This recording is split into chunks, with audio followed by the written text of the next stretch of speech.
Spotify announced record profits this week, less than 6 months after the music streaming giant announced it was laying off 1,500 employees, approximately 17% of its workforce, in a drastic effort to cut costs and return the company to profitability.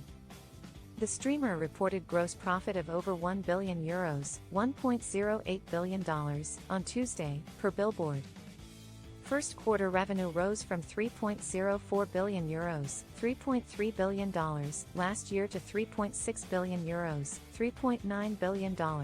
And profits after operating expenses rose from a €156 million loss to a new quarterly high of €168 million, $180 million. As an adult company, we are now consistently profitable, which is great news, Spotify CEO Daniel Ek said in a video posted to LinkedIn. In response, Spotify shares jumped over 14% to trade at around $312.90 on Tuesday.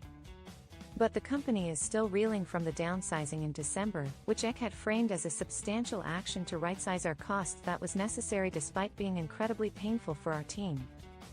I recognize this will impact a number of individuals who have made valuable contributions, Ek said at the time. To be blunt, many smart, talented and hard-working people will be departing us. And despite the record profits, the company fell several million short of the 618 million monthly active users it had projected as part of its ongoing mission to expand worldwide and reach 1 billion users by 2030. In a call following the first quarter earnings report, as Fortune reports, Ek told investors, another significant challenge was the impact of December workforce reduction. Although there's no question that it was the right strategic decision, it did disrupt our day-to-day operations more than we anticipated. It took us some time to find our footing, but more than 4 months into this transition, I think we're back on track and I expect to continue improving on our execution throughout the year, getting us to an even better place than we've ever been. We are going to add back some marketing spend over the year, Ek added. Because we want to keep on having the growth and we saw that in some territories, we may have pulled back a little bit too much.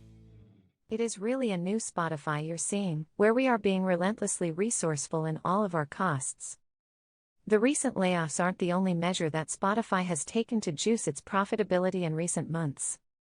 Last year, Spotify raised the price of its premium subscription for the first time, jumping from $9.99 to $10.99 a month for individuals and $16.99 for families, in the US, and it's reportedly considering another price hike later this year. Spotify also announced that it will be experimenting with different subscription plans, like a basic music-only tier for those consumers that only care about the music side and an audiobook-only tier.